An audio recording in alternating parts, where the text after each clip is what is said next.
All right, everybody. I logged in, started to go live, and everything shut off. So I'm trying this again. Please let me know if you can see me, if you can hear me, if we are live. All right, everybody in the chat room. I logged in, started to go live, and everything shut off. So I'm trying this again. Please let me know. It looks like I'm live. I see your comments. It looks like Ruben, Nava, Zamari, Julian Carell. Please let me know if you guys can hear me, if you can see me, and everything seems okay, because I got a lot of screens popped up. My computer's old. My technology ain't the greatest.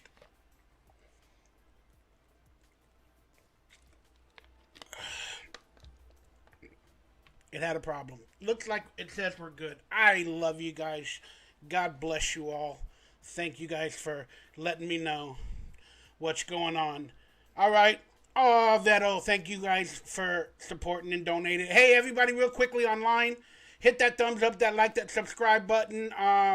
If you consider donating, it's Christmas time. Everybody can use your support, but you don't have to.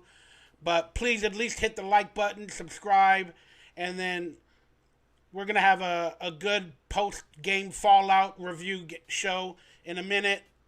Appreciate it. All right, let me get started in about 15 seconds. Let me just chill because everything cut off for a second. The computer freaked me out. My anxiety went through the roof like it is going to be during this show. My blood pressure is going to be raised. My goodness, we got a lot to talk about today. I'm going to probably get off around 4:30, 4:45 at the latest, maybe an hour.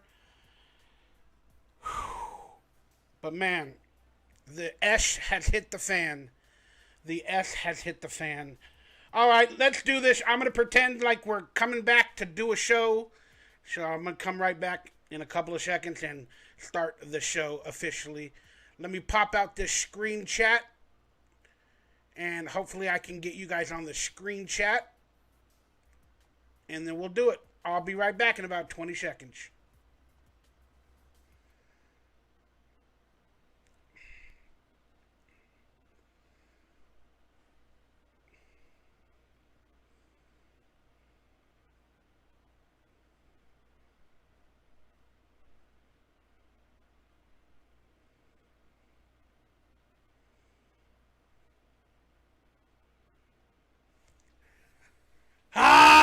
What the heck is going on, Raider Nation? It's your boy, Mikey Raider, here with your post-game Fallout review for the Raiders versus the Pittsburgh Steelers game. The Immaculate Reception redo, as they wanted to call it, after the death of James Franco. I'm sorry. The Franco Harris redo in the snowy, cold, windy weather. The Raiders were in the playoff hunts, and everything was going good. Or so they say. We're going to get into it and more from my perspective, our perspective, and the real Raider fans' perspective, because there's a lot of shit going on. The narrative is working, and I have to ask the question that's in the title of this video. Are these Derek Carr's final days as a Raider? Because the Twitter is going wild. Everybody is against Derek Carr. Even the people that loved him, they seem to be following the narrative now. We're all fed up. We're all broken. And we're going to discuss why. And Josh Jacobs went off on Josh McDaniels. People are saying Josh Jacobs went off on Derek Carr. We're going to talk about that. What the heck is going on with Devontae Adams in every one of these games? We're going to talk about that. We're going to talk about what the hell's going on with Derek Carr. We're going to talk about that. We're going to talk about what the hell is going on with Josh McDumbass. No second half game plan, McDumbass. And we're going to talk about the truthfulness of what is really happening to this organization. It's sad. I want to thank everybody for tuning in. Please hit that like, that subscribe, that tune in button. I'm going to get to your comments as best as I can. Please hit that like, to subscribe, hit the bell for notifications when and if I do go live. We got Tatushi Batty Oni online, Pirate My Boy 1975, Reggie Green 818 Raider, Carlos Galando, Dominique 5, my boy Julian, and Vettel G, Ronnie G is online. And I'm just going to give everybody a word of warning. I'm not a Carr stan. I'm nor really a Carr hater. I'm in the middle. I judge the Raiders and the team on a day-to-day, week-to-week basis. I don't fall on one side of the fence otherwise. People say I talk crap about the Raiders, and that's all I do.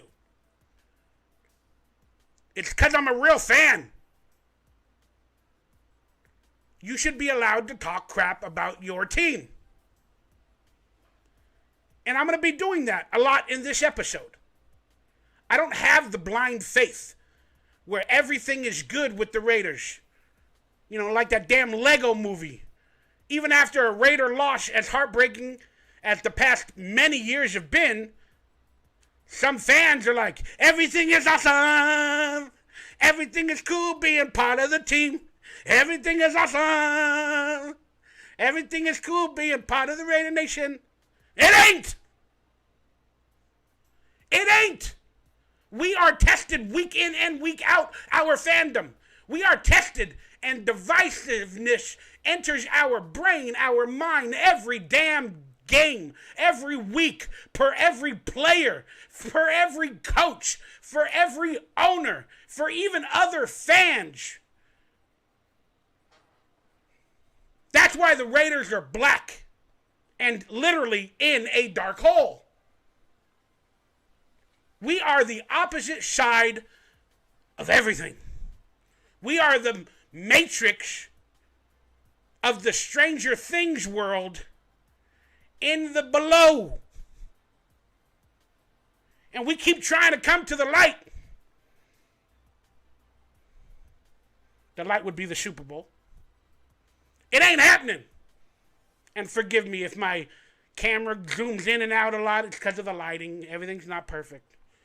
But everything is awesome. The Raiders lost another heartbreaker, 13-10. In another second half collapse by this team under this coach, in a year in which records are being broken.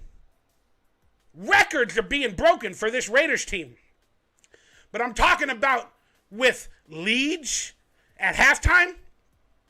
I'm talking about teams scoring how many yardage after halftime? Breakdowns, breakups, everything that can and will go wrong will. Last year, apparently, we were winning the close games, and now this year we are not. We have won a few, but we have to do every damn victory in miraculous fashion. And every game, one person has to be the damn star. And every game, one person under Josh McDaniels' game plan has to be the GOAT.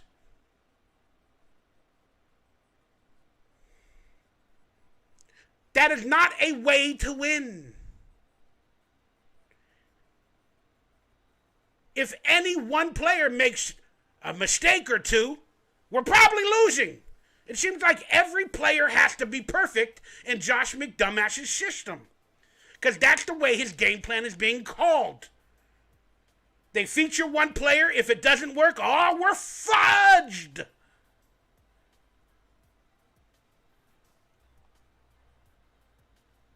All right, let's get into the details of this damn heartbreak. Raiders are now 6-9. They're not officially eliminated, but they are eliminated. We know the truth. I don't even care about the playoffs. I want to see what's going to happen these next couple games. I'm hoping the Raiders can figure it out and just be a little bit better. Let's quickly look at the stats. Nobody cares. Derek Carr threw the ball 30 times, 16 out of 30. It's about 51%. 174 yards, 1 touchdown, 3 interceptions. 2 of them, I don't believe were all his fault. One of them clearly was. But again, it doesn't matter. We're not going to break it into these little details and analytics of every little thing that I don't care. We're going to look at the big picture today. We're going to look at the damn big picture. I'm not going to do none of that simple-minded sheeple shit that everybody likes to do and dissect everything. I've done it many times. I understand. I'm a sheeple every once in a while. But then I turn into a fucking wolf. And today we're going to go over the entire tea of Derek Carr, Josh McDumbass, and everybody else. Josh Jacobs, everybody. Kenny Pickett, 26 for 39, 244, 1 touchdown, 1 interception. Decent quarterback. Josh Jacobs, only 15 carries. I don't know the stats in front of me, but every time he carries over 20 times a game, we normally win. Those stats are very eye-opening with Josh Jacobs. We'll talk about why. Because McDumbass has been running him into the ground because he's been that good. But Josh McDumbass is setting himself up for failure when games like this happen where he doesn't average more than probably 4 yards a carry. Then everything is on Derek Carr's hands. And we all know Derek Carr has many limits.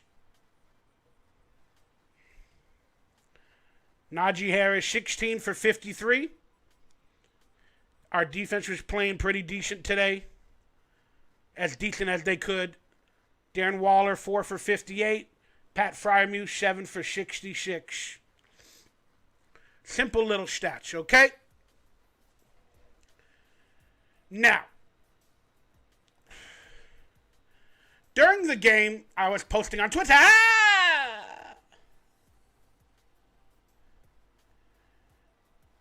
And after the game and the second half collapse, I posted this statement. And I think it is really, really true. Because in the second half, I don't know how many times Jacobs ran it. Might not have been more than 6 or 7. And people want to say, oh, he wasn't doing good. He wasn't averaging a lot. They were stopping him. Their defense was doing really good against Josh Jacobs.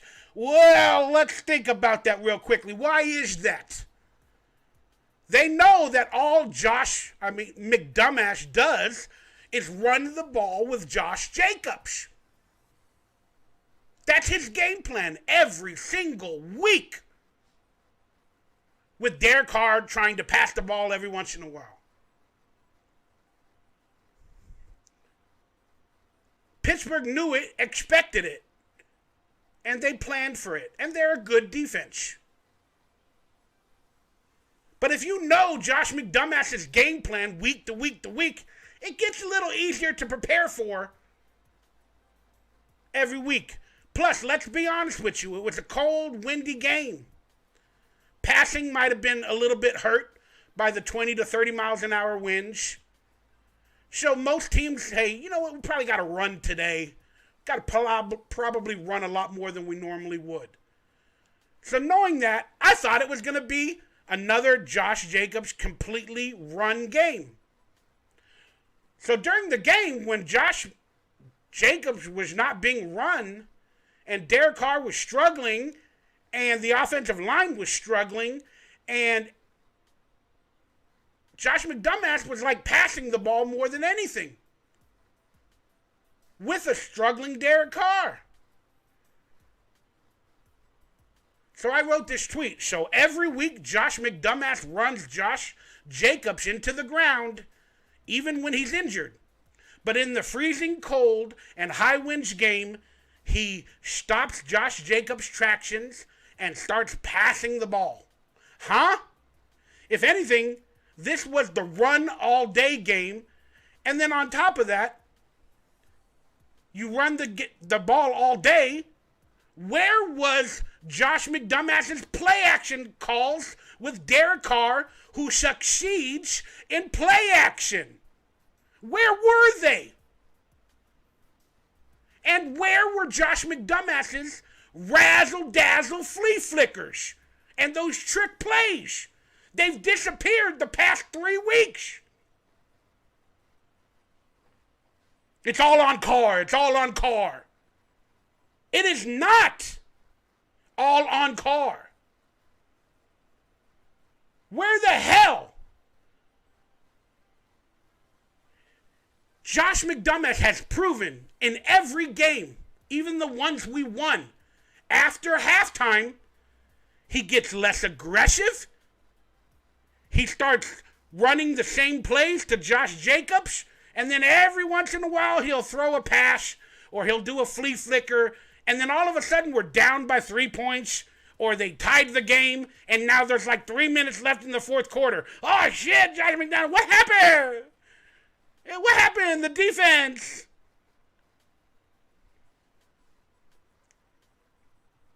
Josh McDaniels keeps telling us we got to learn how to win. You got to learn how to coach. People think that just because Josh McDaniels had Tom Brady, that he's a great offensive coordinator. He is not. How many years was he actually the offensive coordinator in New England? His game plan is always the same. But he had a better quarterback mentally to put up with his bullshit game plans. And their team on the Patriots always constantly had a better defense. And Tom Brady is a better mental quarterback than Derek Carr. That doesn't mean Carr's bad or this or that. It's just truth. Tom Brady made Josh McDaniels' game plans okay and look good. Then he had the rookie quarterback, Mac Jones, last year, and then won, 9 or 10 games? He didn't make Mac Jones look better than Derek Carr. Mac Jones threw interceptions. They had a better defense. And their actual coach, Bill Belichick, knows how to game plan and manage games, and he'll tell people when to do certain play calls and do this and do that and manage the game, manage the timeouts, manage the roster going onto the field. He understands game flow. Josh McDaniels does not. Clearly, he does not. So with a coach that doesn't understand game flow, game planning, second half adjustments, putting his foot on the pedal, when to do it, when not to do it, that hinders Derek Carr. It frustrates Derek Carr. It frustrates Davante Adams, who's not even getting any passes. It frustrates Josh Jacobs, because, again, Josh McDumass proved he doesn't know what he's doing by not giving him a fifth-year option, by playing him in the preseason in the Hall of Fame game, not even playing any of his starters like Derek Carr or Davante Adams in the preseason. McDumass is really stinking up the joint right now. And when you bring in a bag of trash as how Josh McDumass has been treating this team, guess what's going to happen to the players that kind of smelled fresh before you brought in that trash? They take on the stench, and then all their faults come out because they are not happy, they are now being broken, and they are now disappearing from the game.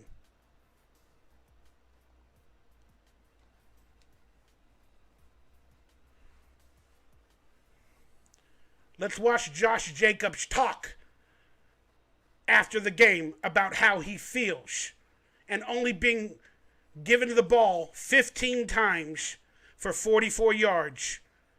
And Josh Jacobs in this video, well, we'll talk about it.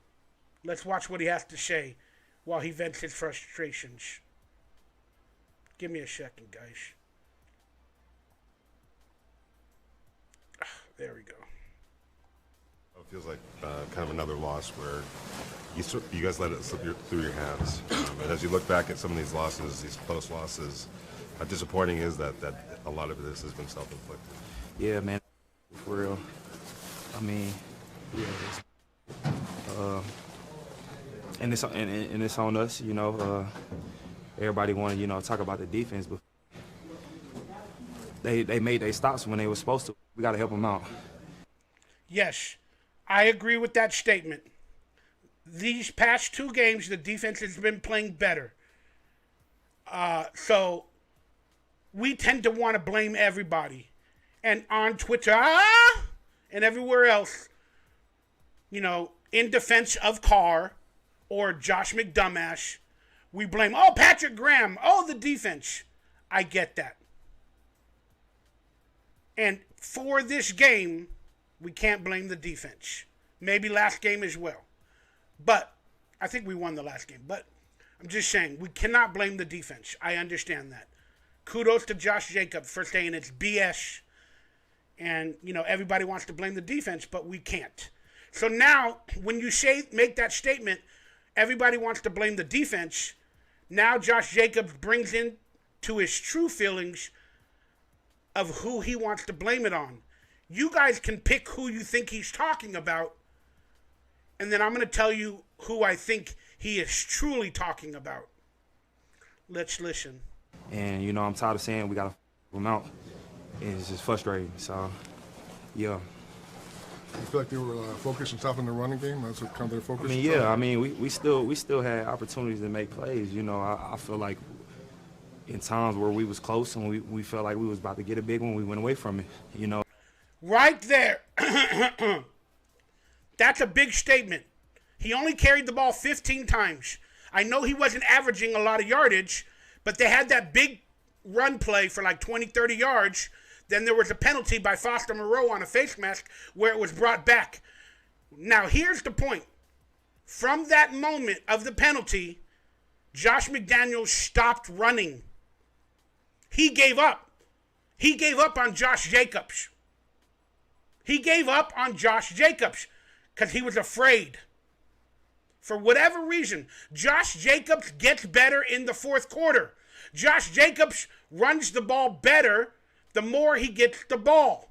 In a tough game like this where he wasn't running too well early on, just keep giving him the rock. You've done it in every other game. Why not this game? Especially with windy weather, in the cold, and all that. The offensive line was struggling because it hurts in the cold when they hit each other. Josh Jacobs said, we got away from running the ball. He just said it. We got away from it, and it's bullshit. Why do they run?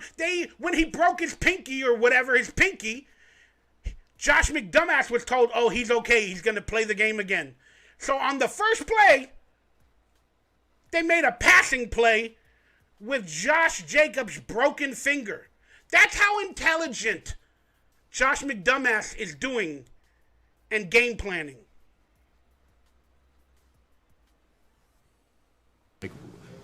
In times where we was close and we felt like we was about to get a big one, we went away from it. You know, and the pass game was working early, so, you know, that is what it is. But the pass game was working early. Not late, so you got to consider the run. Josh McDumbass. Derek Carr was clearly struggling in the second half. Where was the run, play action? Run, flea flicker. Where was that razzle-dazzle shit? You just kept doing the same game plan to Darren Waller, Hunter Renfrow, and avoiding Davante Adams. Oh, it wasn't Josh McDaniels avoiding Davante Adams. It was Derek Carr. Who knows? But all I know is the game plan that Josh McDaniels makes targets one wide receiver every play. And Derek Carr will only throw the ball to that wide receiver that's game planned for in the play calls. Josh McDumbass doesn't have any creativity to move Davante Adams around the field. It seemed like he ran a go route on every play. Then when he does run across the middle, they have him and Waller or him and Renfro running the same effing route. And then he's always double or triple teamed. And Derek Carr doesn't want to throw interceptions. So Derek Carr throws away. Almost every catch Davante Adams had to make this year was a spectacular, one-handed catch in between two defenders. That's not on Derek Carr. That's on the game planning and positioning Davante Adams to get open. To win these games, especially at the end of the stretch, especially when you up, against a team like this in the cold, you got to run the ball. So there it is. So to the people that think in a statement that he says in a minute, he's blaming Derek Carr, listen, you damn mother fudgers. It is, but to win these games, especially at the end of the stretch, especially when you up, against a team like this in the cold, you got to run the ball. So I mean, that's a factor on everybody involved, from top to bottom. Obviously, there's a lot of emotions right now for you. How many times can you keep talking about sort of the same things and learning the same lessons? Man, I'm tired of dealing with this. Like, every day I come here and bust. I see the guys, bust and Okay, so let's look into that statement. He goes, I'm tired of the BS. I bust my ass off. I come in here, I work, and I see the other guys come in here and bust their ass off and work. And what he's thinking is we work they work their asses off, and then Josh McDumbass takes the game plan away from them.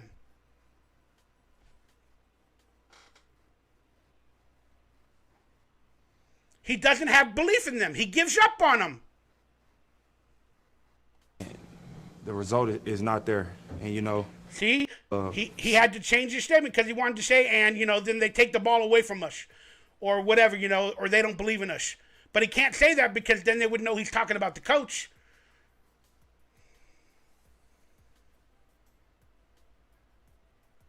He is not talking about Derek Carr.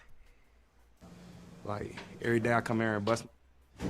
I see the guys, bust, and the result is not there. And, for me, the last 4 years, the result hasn't been there. And quite frankly, I don't know what else to do. So, yeah, that is what it is. There it is. And people said, what do you mean the last 4 years? The last 9 years. He's talking about Derek Carr. No, he's not. He's talking about his personal 4 years. He's been on the team for 4 years. They didn't give him his fifth-year option. They made him play in the preseason. He's talking about the last 4 years for him, personally, witnessing this organization and these head coaches like John Gruden and all the turmoil that happened with Henry Ruggs and everybody else. And now Josh McDumbass. The tides have turned. The narrative has turned. The fans are going against the players just as much as they are against the coaches. He's fed up. We cannot bring a winning culture to this team, no matter what we do. Whether Derek Carr is to blame, whether John Gruden is to blame, whether Josh McDumbass is to blame, whether all the drafts are to the blame, whether Reggie McKenzie is to blame, whether Mark Davis is to blame, whether we as fans are to blame. We are not able in this organization to come to a winning culture year in and year out and create some damn stability. We are cursed. What's going to break that curse? A new quarterback? Firing McDaniels? Bringing Gruden back?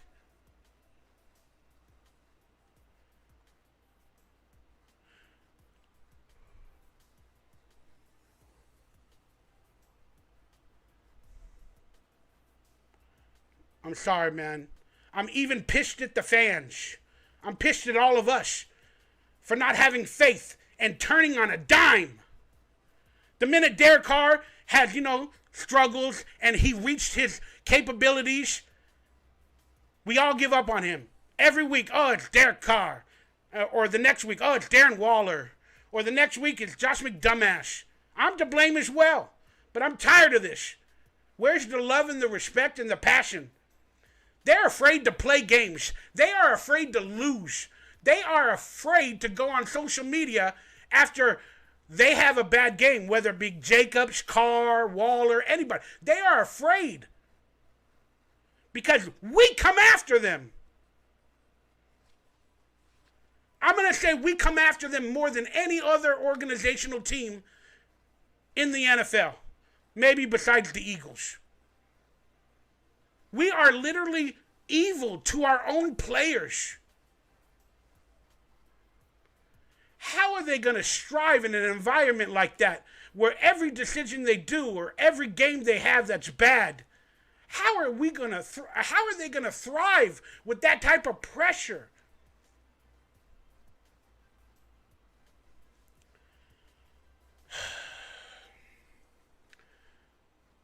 I believe it was Vincent Bonsignor that wrote that article about what Josh Jacobs said. And everybody, again, they're saying Josh Jacobs was talking about Derek Carr. He's talking about everything in general, the organization. But specifically, with a couple of his quotes, he was clearly talking about the game plan and what Josh McDumbass does as a coach. And even the Review Journal wrote the article. He named it Josh Jacobs RIPS Game Plan after another Raider loss.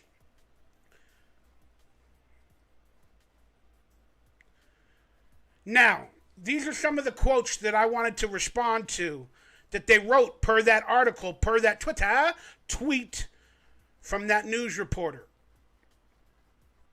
Big Papa wrote to Vinny Bonsignor about that article, "I'm not sure the game plan was the problem. It was the execution of the plan. That was the problem, along with the self-inflicted mistakes that ultimately cost us. The rookie quarterback executed much better than our vet." I like this statement for this game. But as a whole, it's the game plan for the entire season. And what has Josh McDumbass learned about second half adjustments with players that are not playing so good? If a player's not playing so good and they're struggling with execution, you got to do something different. You got to find a spark. And he went away from a possible spark in Josh Jacobs. I'm not saying bench Derek Carr, but he could have started calling some plays to feature Davante Adams across the middle, like Hunter Renfrow. It seems like Davante Adams has now regressed with Waller and Renfrow being put into the mix, that maybe Derek Carr has too many targets or doesn't truly know who really deserves to get the ball in Josh McDumbass's game plan.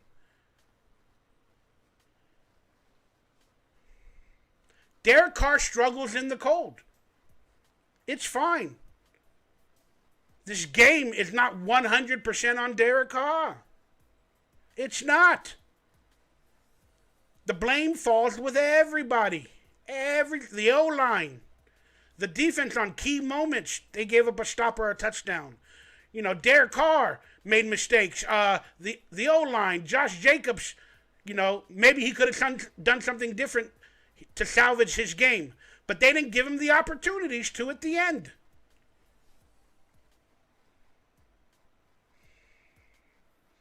But I like that statement, Big Papa. Now to the question that's all over Twitter. Are these the final days for Derek Carr? The narrative has been pushed for a couple of years now. Many people defended Derek Carr. But the narrative is too big. The narrative has gained traction with every game that he struggles, with every loss, with every press conference where he comes out and shows his emotions.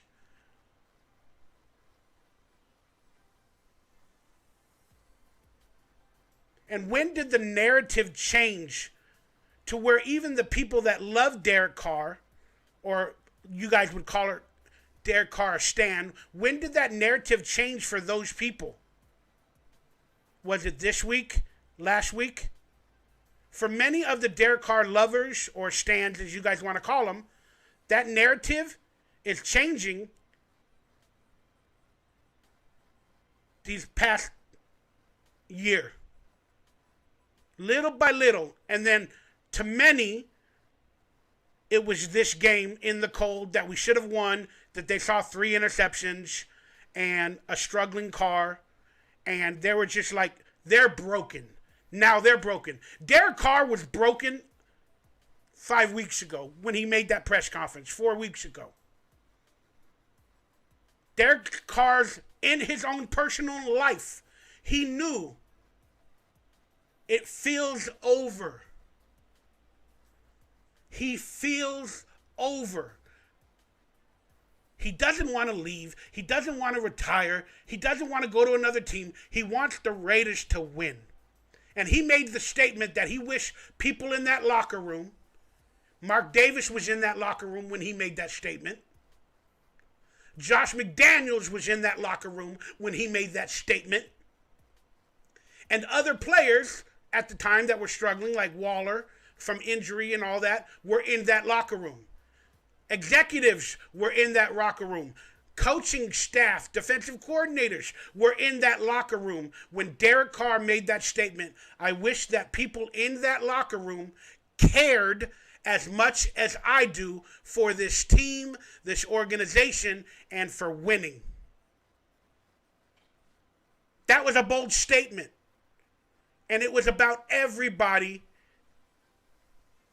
that there was a lot of people in that locker room that are going through the motions. Going through the motions. Carr, for many years, the team relies on Carr to be perfect. In so many games, they require him to take the team on his back and lead us to a victory or overcome defensive problems, coaching problems. That is required for Derek Carr for many years now.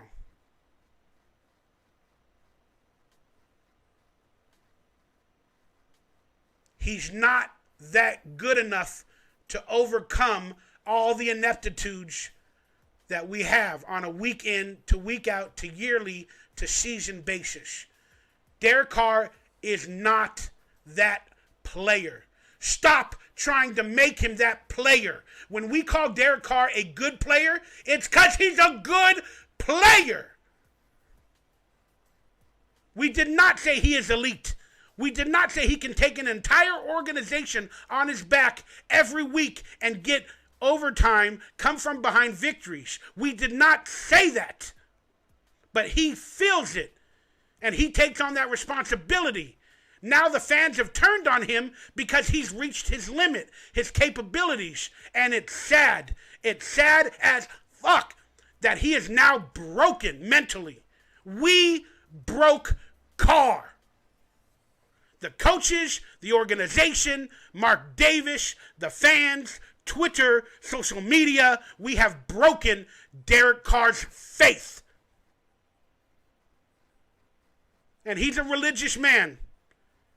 But I don't even know if Derek Carr can find it within this organization and for us, the fans that were typically supporting him. It's gone. You could see it in his eyes. Now the realization is setting in, especially this week, with all the Twitter garbage against Carr, calling him garbage.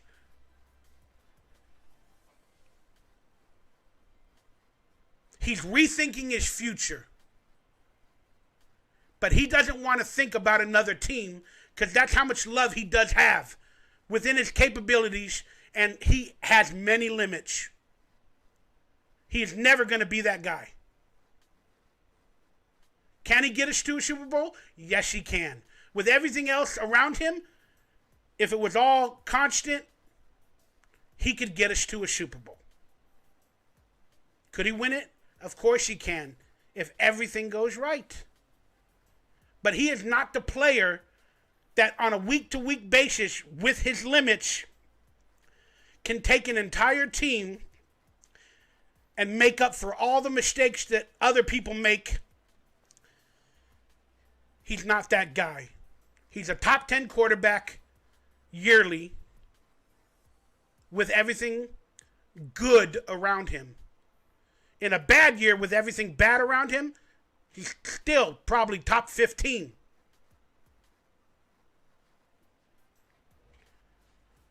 The sad part is we all loved him and we all thought number 4 could be a number 1. But he's clearly a number 8 to 10. And that's okay. Derek Carr needs to realize it and accept it and then make some decisions from there. If he gives up on this organization as a whole, he wants to try to win some more games with another organization or whatever. Because we have turned on him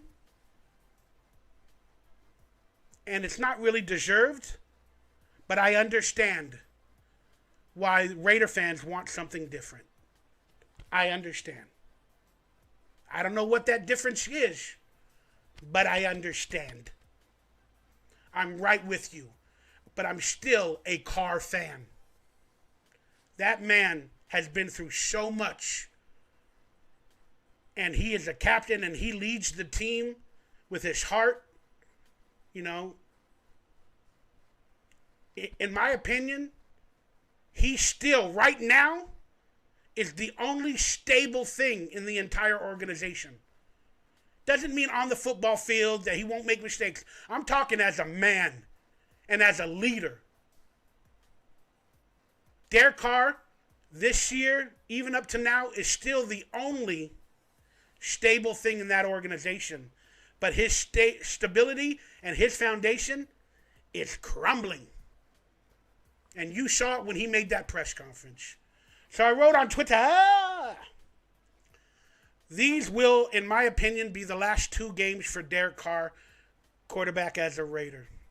It has all gone wrong. And many are broken after these past years of turmoil and pain, including Josh Jacobs. Derek deserves a better organization and a fresh start. Derek is a religious man.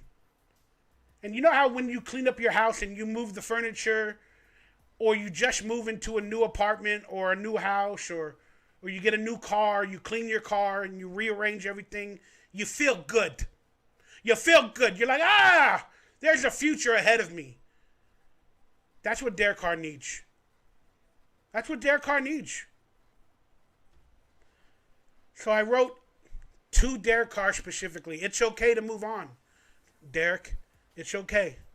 Find peace in it somehow, because he's a faithful man, even to the Raiders and organization, and he doesn't need to be to us anymore. So it's okay to move on, Derek Carr. Find peace in it somehow. But you guys, let's show him love. Let's show him love these next 2 games. Let's show him love. Because what Derek Carr needs now is love, sweet love. That'll at least make him feel better that the fans still love him, even if he makes a decision to leave or they get rid of him. But he knows the end is near, and he might have reached the final curtain. My friends, he'll say it clear. He might quit the Raiders. Of this, I'm uncertain. But what I know is he was number 4. He'll forever be in my heart as the Raider GOAT. But Derek Carr, if you leave our team, just have peace and respect and know you did it your way.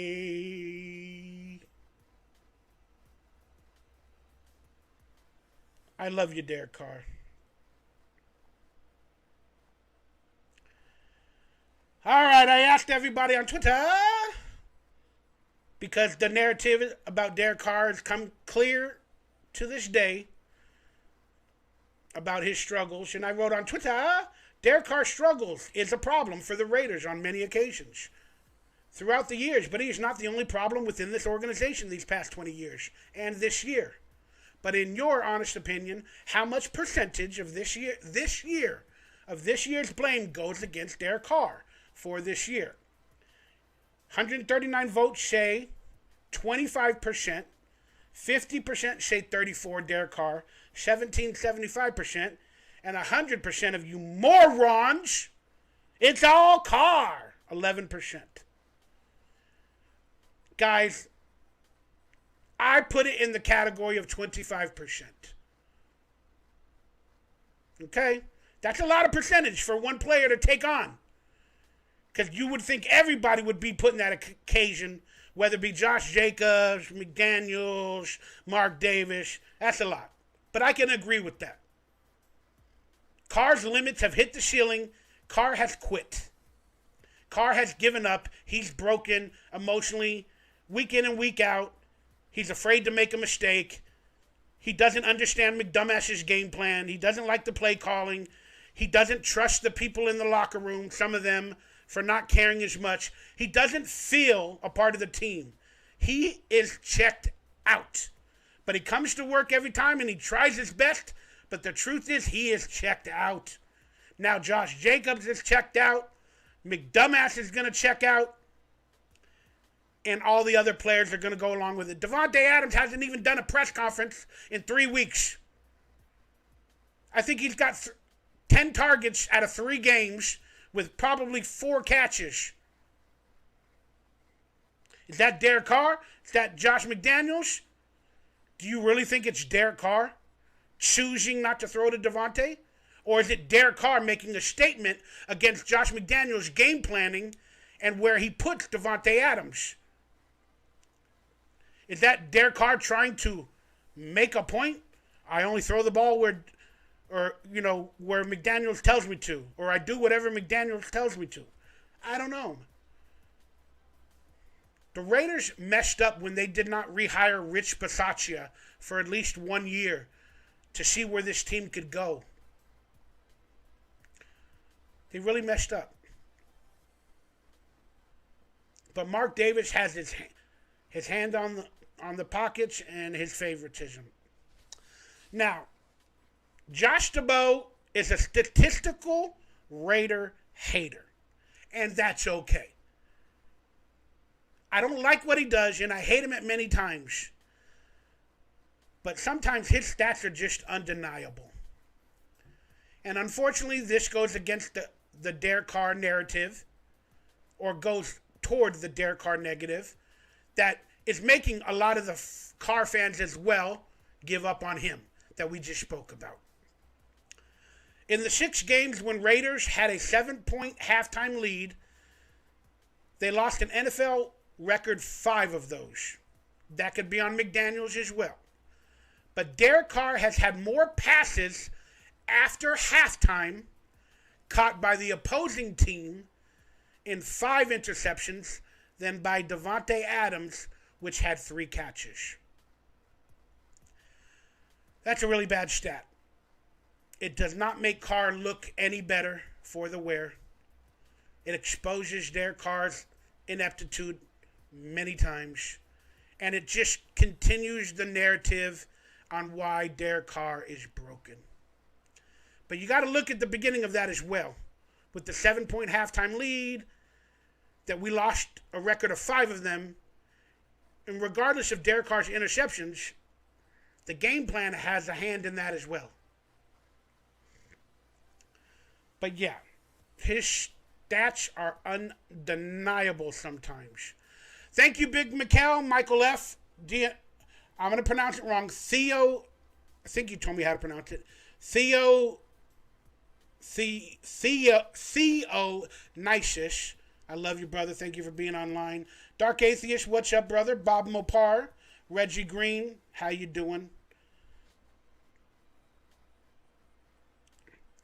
Now, These were some good comments on the Vincent Bonsignore article about Josh Jacobs ripping the game plan that I wanted to post and talk about. These are very, very interesting. So John Istra said about the Josh Jacobs and ripping McDaniels game plan, he said it's hard to determine if Carr has regressed due to Josh McDaniels or where the issue lies. Carr was a serviceable quarterback last year with much less offensive talent. So this offseason will be interesting. Well, that's a great statement. Why has Carr regressed? Many factors go into it. Josh McDaniels, a new game plan, is one of them. Derek Carr struggles in the first 2 years of any new game plan. That is a stack that has been figured out for many years. Carr is a serviceable, game-managing, borderline top 10 quarterback in a year-into-year basis that we just spoke about. Last year, we played much better, and we were able to lead the team because they were full of love and everything, and the coaching staff propelled them and their emotions to have empathy and respect and love while training to play games, and their coaches, the interim coach, Bisaccia, was respected. McDaniels came in, made a lot of mistakes, not signing the right players, releasing rookies, getting rid of everybody, doing a John Gruden purge, bringing in his staff, not playing Jacobs, not paying Jacobs the fifth-year option. Then on top of that, playing Jacobs in the Hall of Fame game, not playing the starters. Josh McDaniels made a bunch of mistakes with a limited game strategy every damn week. And crazy verbiage to learn that he knew for 20 years in New England or whatever, however long it's been. The Raiders lost respect for Josh McDaniels, especially after those 17-point comebacks and he took his foot off the pedal. That's why Derek Carr has regressed. A lot of the team doesn't respect Josh McDaniels. That's it. Even though they publicly keep saying, I love Coach. I love Coach. Because Derek Carr and everybody love everybody. You have to say that publicly. Derek Carr loved Henry Ruggs even after he, drove drunk and killed that woman. Derek Carr can love the coach. Davante Adams says it. I love that man. I love that coach. Because Davante Adams is a good human. You could love somebody, but still not respect them. Do you understand that statement? I know all of you love me. But sometimes when I say things or whatever, you're like, I don't respect him. Hopefully I get a chance in person to make up for that. But I know you all love me because I show my heart all the time. That's a great question. Now, Ivan wrote, in terms of Josh Jacobs, of what he spoke that we watched earlier, his words were perfect. All credit to Josh Jacobs, because it seems like no one else but the fans keep saying this. Seems that all the journalists are too scared to say what Josh did.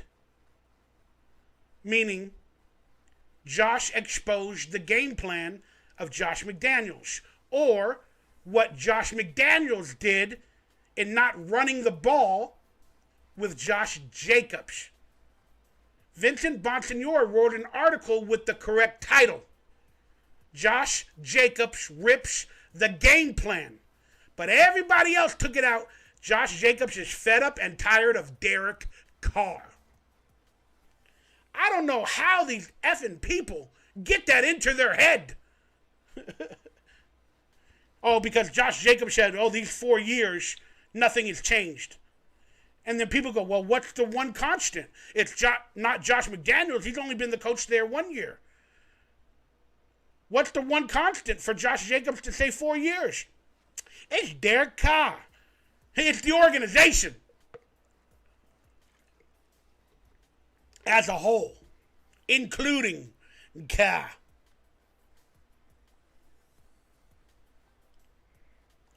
Now, I ask this question. The question always comes up, well, if you're going to replace Derek Carr, who are you going to replace him with? Who's better? I like that statement. People hate it. They're like, it doesn't matter. But I pose the question, We all know Josh McDumbass is staying. I call him that all the time. We all know Josh McDumbass is staying, but with Derek Carr, and answer in the forum below who you think should replace him, or if you got an alternate replacement. But I go, we all know Josh McDumbass is staying, but with Derek Carr, we do not know his future. But for many, they want to change at quarterback. So I humbly ask your honest opinion on who would be our next quarterback if Derek Carr leaves, retires, is traded, whatever. Who would be our next quarterback? These are the only, in my opinion, current possible replacements. Choose one. Again, there's many other replacements out there that might be available later as the season or the offseason progresses. But for now, Tom Brady's a free agent. Jimmy G's going to be a free agent coming off an injury. Baker Mayfield's going to be a free agent. Or then we have any drafted rookie quarterback. So 47% of the people want any drafted rookie quarterback. Thank you, Ronnie G. or Veto. Appreciate it. Truly, thank you. 47% of the people are like, I don't care. I want Carr gone. Any rookie quarterback will be better than Derek Carr. Any rookie quarterback that can run or do things or make plays will be better, will be somewhat of a better change. Those are people that are just fed up. And I feel you. I get it. I feel like we need a difference. I feel like Derek Carr needs a difference. So whatever. But could you imagine a 7th round draft pick? If you knew now that they're going to pick a 7th round draft pick only quarterback to replace Derek Carr, would you still want him? I doubt it. Maybe a 2nd rounder like Carr was, or a 1st rounder if you can get one, or maybe even a 3rd rounder. But any other late rounds, if they knew that was going to be the quarterback drafted to replace Carr and Carr was gone, they probably wouldn't want a 4th through 7th rounder. Just my opinion. Baker Mayfield, people like his moxie. People like his moxie. They want him back. They like his moxie, his fire, his passion. Derek Carr had all that fire, had all that passion. But again, he has limited capabilities. And then on top of that, Derek Carr's lost it. Like I said, he's given up. He gives it his best every week, but his best is really not good enough nowadays. It's just not. His best is not good enough to make up for all the ineptitude everywhere else. Jimmy Garoppolo is a game manager. I think Jimmy Garoppolo, him and Derek Carr are the same. He just has a better organization around him in Jimmy Garoppolo. That's my opinion. And then Tom Brady, 48 years of age. He's old, struggling, doesn't run the ball, but he knows Josh McDaniels' system. Can he run it? Does he want to play with Josh McDaniels? I still don't think Josh McDaniels is the reason that Tom Brady won many of those years. Because Tom Brady wanted out. That not was only on Bill Belichick. Tom Brady wanted out because he wasn't having any fun. That entire system and organization is kind of like death. Even though they win, it feels like death, day in and day out. And he wanted to have fun in his later years. And Josh McDaniels' game planning wasn't really creative enough. And they never got Tom Brady the weapons correctly in the drafts. You know, they went for defense or this or that. And they really, really never truly gave Tom Brady a Davante Adams. Except the one time they got Randy Moss from the Raiders. But they never really gave Tom Brady a weapon for his liking, like a Davante Adams. So that's why he had to recruit Antonio Brown and players like that. That's why he went to the Tampa Bay Bucks, because they had Chris Godwin, Mike Evans, and then he brought in Gronk. You get it? And that's also on Josh McDaniels with that team. He didn't like the offense or the weapons they were giving him. That's a reason why Tom Brady left. But if I had to pick any of them, if Derek Carr retires, goes to another team, whatever, I'm okay with the any drafted rookie quarterback scenario, barring whatever free agents are there. If we're going to change, let's change. Get a high first-round quarterback or a second-round quarterback, and let's do it. There are possible trade options that might come up, like Aaron Rodgers or something like that for Derek Carr, or I don't know. Well, we'll talk about that during the offseason. But any drafted rookie quarterback from the first or second round would be interesting to me. Now, McDaniels had a press conference, and I was thinking about watching a little bit of it right now. But apparently, in today's press conference, he said a lot of factors will be taken into account, both short-term and long-range, in deciding playing time over the last 2 games. That includes Derek Carr. What does that mean? Well, let me break it down for you, morons. I'm just kidding. All right, the narrative on Derek Carr is they want him gone. There's 2 games left. We're out of the playoffs. Josh McDaniels, he's got to figure out some things. He wants to try other players. The narrative has gotten too big, or the narrative is working. If Josh McDaniels is sabotaging players like Derek Carr or the team or whatever to bring in his own squad, his own quarterback, everything, it's working. His plan is working. The fans, the ones that loved Carr, are turning on Carr. It is working. So with that statement, if he said it, which I'm sure he did, basically saying, if Derek Carr throws an interception in the next game or struggles or something like that early, we're going to bench him. And I'm going to put in the New England Patriot guy that came with me in Jared Stidham, where I'm going to test him for next year. Because if the plan all along was to sabotage Carr, get rid of him, or not know how Derek Carr would play, or he saw whatever he saw out of Derek Carr this year in his system, and he's like, I'm done. Derek Carr cannot manage my system. We're 15 games in. He doesn't look good. He's not progressing. He's actually regressing. If Josh McDaniels has come to that conclusion, which I think he has, he now publicly has to make this statement to let everybody know and to applaud a possible Derek Carr benching, and then that'll tell the fans that Josh McDaniels, per the narrative that everybody wants Carr gone, that Josh McDaniels is along with the fans in agreement that I'm going to possibly bench Derek Carr, and I'm going to look at moving on from Derek Carr to appease the fans that are already buying into the narrative that they want Derek Carr gone. So Josh McDaniels will look, you know what? He finally understands us. And the blame will be taken off of him. Fuck you, McDumbass. How dare you possibly even quote that you're going to bench Derek Carr? It's okay to know it might be his final 2 games and you're going to seek alternative options. But how dare you even quote that for a man that's given 9 to 10 years of his life for an organization to try to make us a winning team? And how dare you if you even think about benching him in his possible final 2 games as a Raider, the best statistical Raider quarterback in our history? How dare you even make that statement?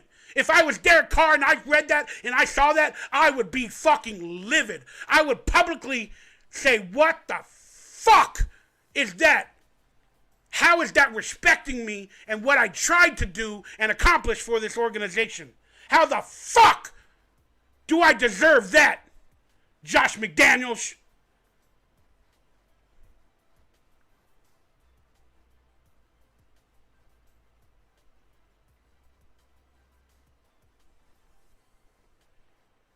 Fucking ridiculous. Let's watch this fucking bitch even bring that shit up. Today's press conference. Oh my God, is he fucking laughing? Look at him. Look at this motherfucker laughing. Walking into one of the worst losses even for Derek Carr, laughing, smiling after a huge loss?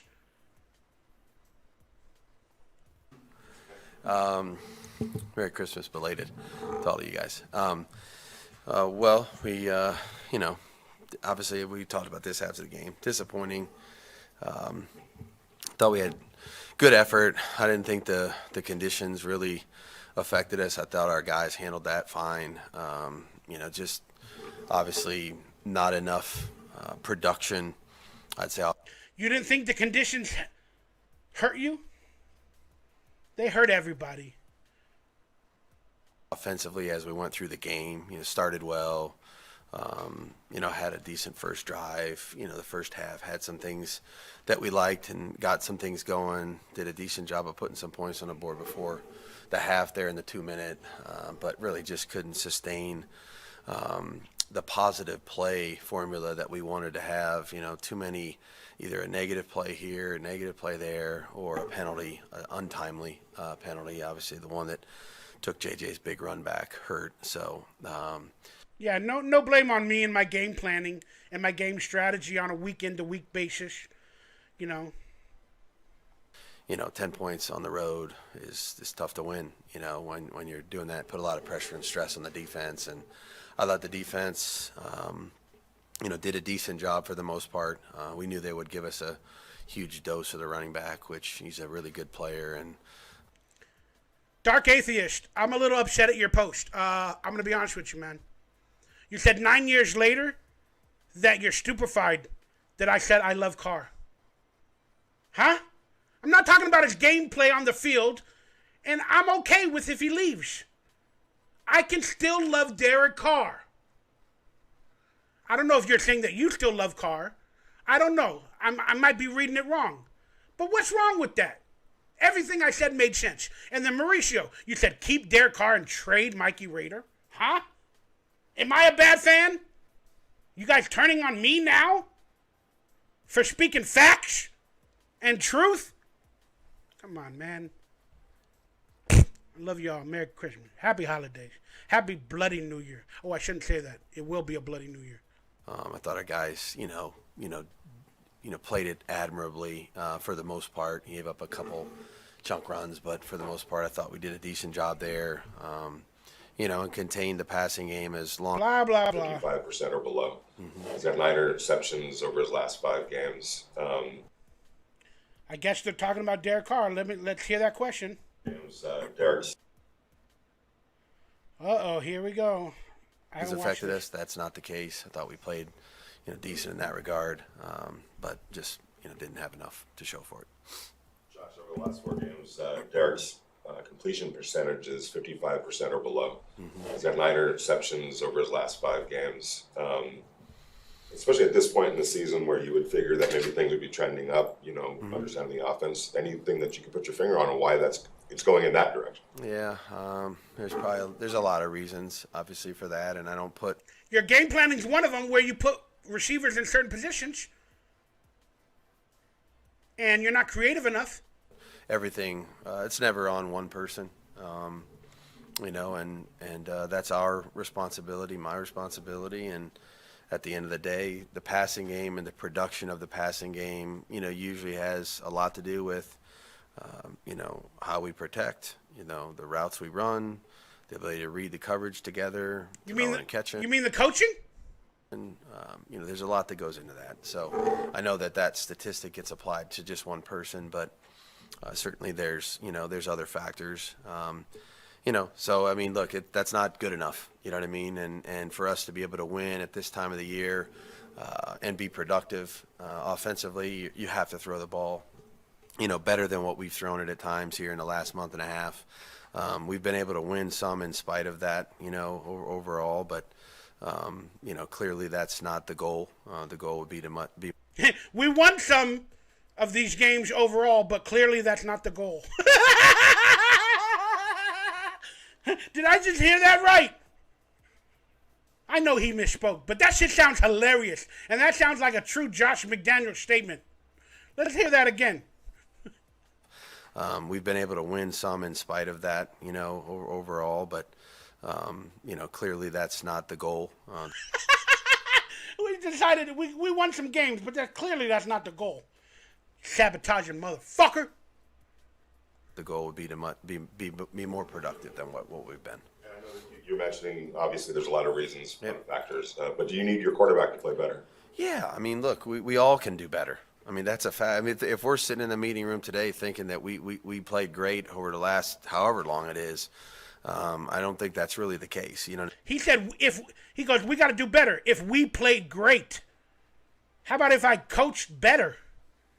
He said the word we played. He didn't say coach. I mean, we all can do better, and we should, and we need to, and we can coach better. You know, so There we go. Finally, a good statement from you, dumbass. we're all in this together. That's the way it's going to be, and you win and lose as a team. You know, offensively, you know, you're productive as a group, not, you know, as one individual or a bunch of individuals. So everybody, you know, can do better, and I'm sure he'd be the first one to tell you that he could do the same thing. So, Josh, statistically, I mean, I know there's still a chance for the playoffs, but realistically, they Shut look up. to be out of reach. And I'm curious, as you look at the long term of the team, Here we go. Derek's contract, if he's injured, is guaranteed moving forward. So if you guys can Ah, boy. Ooh, dude. Hondo is asking a good question. Finally, thank you, Hondo. But Hondo's asking a good question, and he knows, Josh McDaniels knows it's a Derek Carr contract, possible trade question, and he snaps his fucking knuckles. He's nervous as shit, because he's known the plan with Derek Carr all along. Oh, God, there's going to be, I got to hear this. I'll tell you that he could do the same thing. So, Josh, statistically, I mean, I know there's still a chance for the playoffs, but realistically, they look to be out of reach. And I'm curious, as you look at the long term of the team, Derek's contract, if he's injured, is guaranteed moving forward. So if you guys continue to play him, is that hey, we're sticking with him in the future, or is that all things that have to be talked about? yeah, I mean, I think there's a lot of things that are going to go into that bucket once we kind of sort through after tonight. You know, there's other things too. I mean, we have guys that, you know, Divine, you know, is that worth playing, not playing, coming off IR, you know. Divine Diablo, is he worth playing, not playing? All right. It's the guys that got injured, you know, here this week or have some things that are nagging them. I think there's a lot of things that you start to, you know, talk about relative to taking care of the people that are dealing with things like that, injuries or contracts, what have you. I think you got to consider all that stuff. We just got back in this morning, you know what I mean? So we're going through the game. We're going to coach the game and correct all the things that need to be corrected. The reality is we haven't had any conversations about those things yet.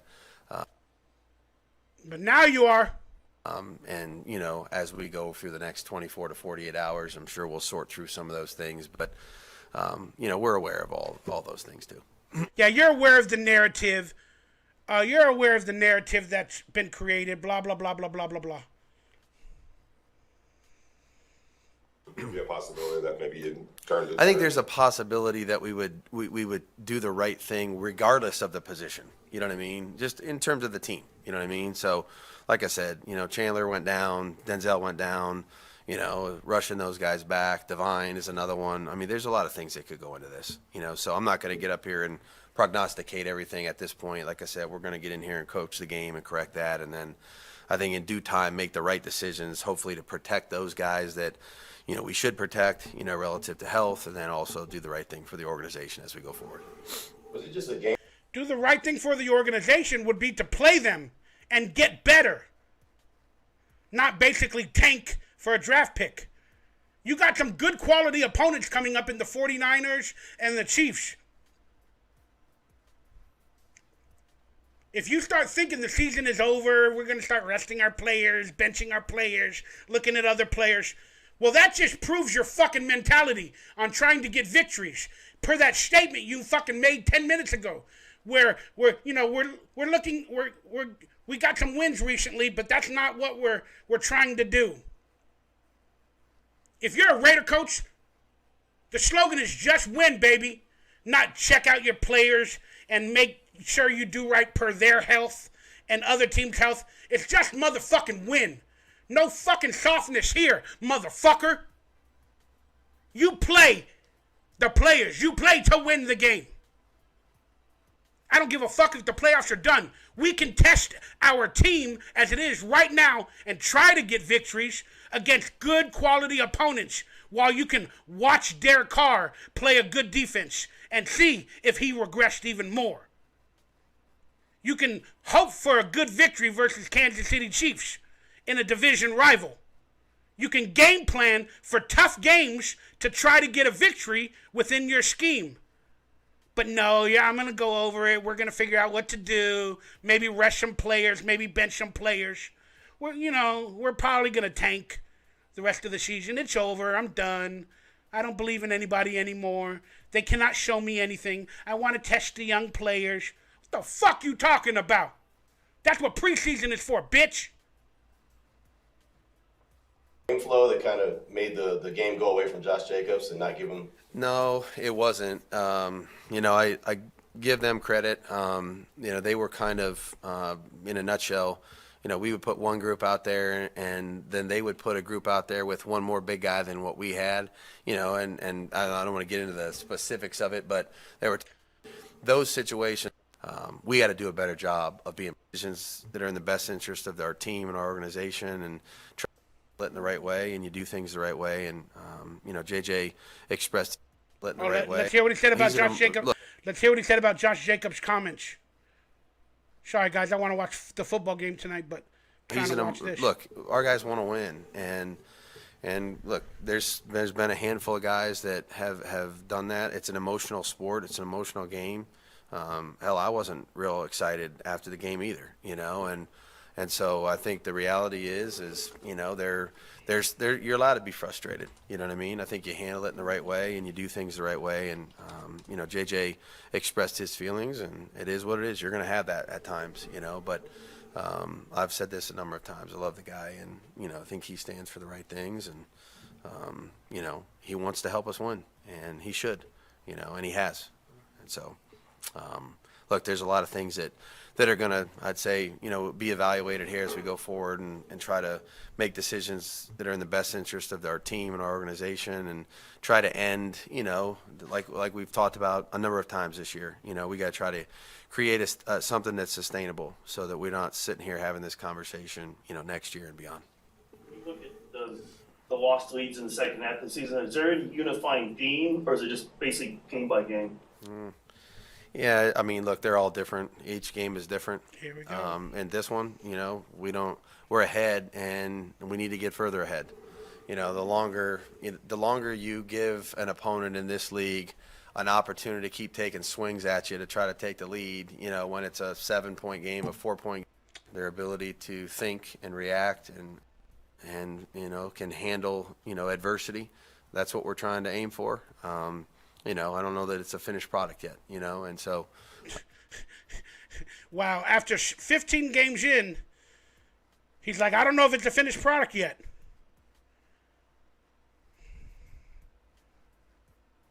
God, this tinkering bullshit. Should have been a finished product. You can't continue tinkering in the final 2 games. You can't do it, Josh. Whatever's on the field is on the fucking field. Roll with it.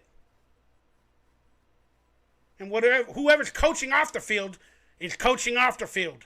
We got to roll with it. We're gonna do everything we can to win these last 2 games, starting with San Fran this week, and then, we'll see what happens after that. All right, you guys heard it here first. This motherfucker said earlier, we're going to test people out, whether we're going to play them or not. We're going to do what's right for their health, for the team. We don't know. And then now he said, we're going to do everything we can to win. We're going to do everything we can to win. So, like he benched Darren Waller when Darren Waller was ready a week or 2 ago. They didn't even play Darren Waller when he was ready to go. Let's see if he makes that decision. And then this will be hypocritical of what he just fucking said. We're going to do everything we can to win. So, watch. Maybe we'll be down by 10 points or 12 points with like 5 minutes left. And watch, he'll start running the ball, not even passing it to get a score. He'll waste the clock. That will prove that he's not doing everything he can to win. You get it? He'll be like giving up, quitting. All along you said you could take care of what you could take care of. It wasn't, you couldn't look at what other teams Yep. were doing in terms of the picture, but everything kind of fell into place positively except for your Yep. result. How much more frustration does that add? And, or is there some optimism of like, hey, there is still that glimmer of, percentage chance, or is it more frustration at what could have been? I mean, look, the frustration was with the result of the game that we didn't do enough coaching or playing to win it. At this point, I think all the energy you spend doing that is really, it's unnecessary. I don't know really what it helps us do or accomplish this week. So, we're going to, like I said, we're going to coach the game, correct the things we can correct this week, and then, move on to the next one and do everything we can to win this one. And then, like I said, we don't control those other factors. The only thing we can control is ourselves and our performance. So, which there's plenty to fix. Chandler and Denzel, do you have any updates on them? No, no update other than, they both, I'd say incurred some injuries that could, affect their ability to play again this year. We don't he said this have year. all the things we need in terms of imaging and those kind of things. So that's all being done today, and we'll have more information up. Whatever. I'm fucking so done with this Belichick clone. Every fucking coach that leaves New England wants to be Bill Belichick-like. We're on to Cincinnati. Critical mistakes hurt us. Blah, blah, blah. At least he's talking more, but he ain't saying much. He's a fucking robot. I don't see any emotion from him. I love seeing the emotion from Carr. Whether it was warranted or not, I like seeing it. I love seeing the emotion from Josh Jacobs. I wish I would see it from Josh McDumbash. Now it makes me kind of like Gruden a little bit more. At least when Gruden had emotion, it was either anger or whatever. I'm actually missing Gruden now. Y'all know I was a Gruden hater. I'm actually missing John Gruden. That says a lot for Mikey Rader. So long story short, are these Derek Carr's final days? They should be. Not to Derek Carr's fault, but to everything. Everything. Possibly time for a change. Everybody wants it. Everybody's broken. Everything is not awesome.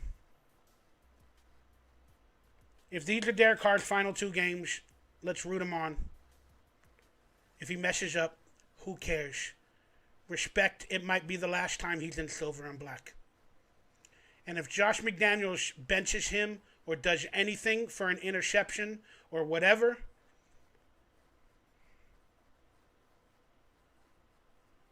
I'm going to go ballistic. I'm going to go fucking ballistic. That being said, we got the 49ers coming up. A much better coach team. They got a really, really interesting looking quarterback that looks pretty good. And then everybody's going to compare Derek Carr to him if Brock Purdy wins the game and Derek Carr has an interception or 2. Everybody's going to be, see, the narrative is just going to get bigger and bigger and bigger. And it's going to sink into Derek Carr even more and more and more. And Josh McDaniels is going to start saying, well, that's why I got to bench him.